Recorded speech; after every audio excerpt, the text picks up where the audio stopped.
In this video, I'll show you how you can add items to your collection in Roblox. Now, first you want to head over to roblox.com and from in here, go to your inventory. Then you want to find some items, let's say this one, and you want to click on it from in here, click on the three dots and do add to profile. Now it says added to your profile. We can check in inventory if there's anything else that we want to add.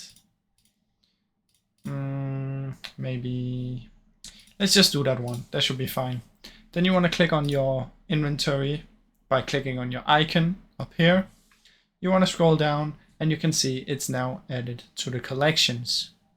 Now if you add more items, it will be all in here, and that's basically how you can do it, guys. Now I really hope you enjoyed this video, and if you did, please leave a like and subscribe as it helps me out a ton. Thank you so much for watching.